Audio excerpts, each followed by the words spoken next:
Assalamualaikum warahmatullahi wabarakatuh. Kami dari kelompok 8. Saya Ariel, saya Sabi, Saya Alessandra, saya Gadis, saya Dewi. Perkenalkan, kami dari kelompok 8 akan mempresentasikan tentang kasus Makola satu triliun dari Jalur Kita dan di Mahkamah Agung. Selanjutnya, langsung saja ada terbakar akan dijelaskan oleh Alessandra. Oke, langsung saja ke latar belakang. Zarov Fikar adalah mantan pejabat Mahkamah Agung Republik Indonesia yang kini menjadi terdakwa dalam kasus dugaan gratifikasi dan percaloan perkara di lingkungan peradilan. Zarov pensiun dari MH pada Januari 2022 setelah menjabat sebagai Kepala Balitbang Diklat Kumdil MH.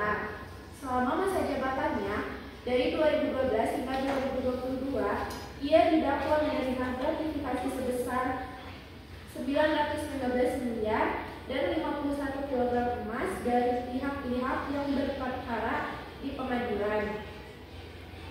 Kronologi kasusnya yaitu kasus ini bermula dari penyelidikan atas vonis bebas Gregorius Ronald Tanur di Pengadilan Negeri Surabaya yang mengarah pada temuan dugaan suap oleh pengacaranya Nisa Rahmat kepada Zarov Fikar, mantan pejabat Mahkamah Agung, untuk mempengaruhi putusan kasasi dengan imbalan 5 miliar kepada Hakim Agung. Zarov ditangkap pada 24 Oktober 2024, sehari setelah Nisa ditetapkan sebagai tersangka. Terima kasih. Selanjutnya, ada faktor penyebab yang pertama, ada budaya sosial transaksional dalam penanganan perkara. Jadi dalam penanganan perkara, khususnya di tingkat kasasi dan tinjau kembali, sering dipengaruhi oleh imbalan finansial. Yang kedua, ada faktor individu dan integritas pribadi dan yang dimana integritas yang lemah dan gaya maksudnya yang mendorong perilaku korban. Diketahui juga mengumpulkan gratifikasi senilai di mana Zarov Fikar ini mengumpulkan gratifikasi senilai dari 1 triliun rupiah yang menunjukkan praktik yang terorganisir dan berlangsung lama tanpa rasa takut terhadap sanksi hukum. Yang ketiga, ada kurangnya transparansi dan partisipasi publik. Yang minimnya akses masyarakat terhadap informasi proses peradilan dan sulitnya pengawasan publik. Yang keempat, ada kelemahan pengawasan internal yang dimana tidak adanya mekanisme kontrol yang efektif di Mahkamah Agung yang memungkinkan praktik gratifikasi dan percaloan perkara berlangsung lama tanpa terdeteksi. Selanjutnya ada peran dan tanggung jawab lembaga peradilan. Walaupun kasus tersebut berada di peradilan langsung, yaitu ada di peradilan Kejagung, Kejaksaan Agung, namun hal ini tidak memungkiri bahwa Kejagung juga harus mengawasi internalnya. Yang pertama itu penegasan integritas dan pengawasan internal.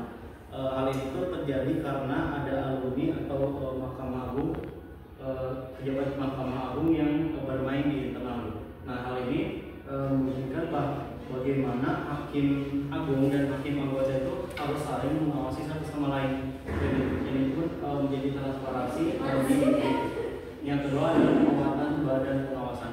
Bagaimana badan pengawasan ini harus lebih mengawasi bagaimana proses berjalannya suatu peradilan di kejaksaan, bagaimana kasus kasasi bisa sesuai dengan pasal-pasal yang diberatkan.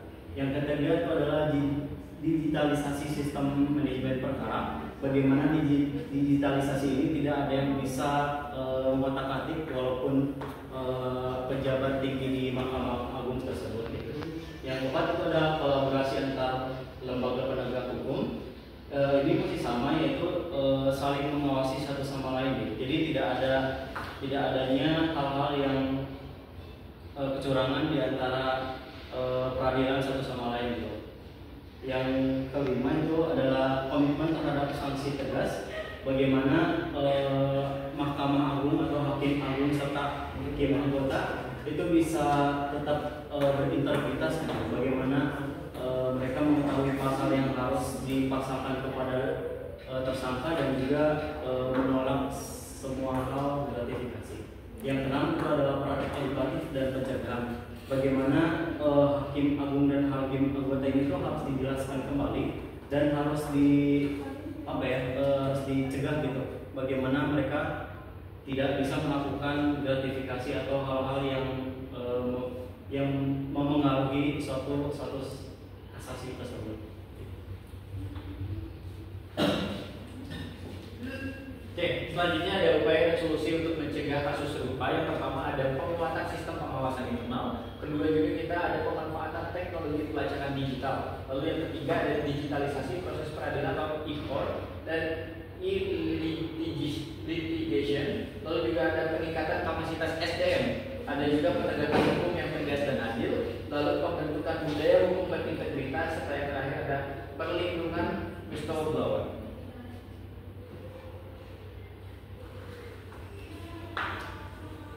Kesimpulan, kasus maklar perkara sipil LP1 triliun yang melibatkan Jarod Rifan mengungkapkan krisis integrasi serius dalam sistem peradilan Indonesia, dimulai dari indikasi suap dalam keputusan bebas yang menjerat Jarod, penyitaan aset besar, hingga persidangan di pengadilan tipikor.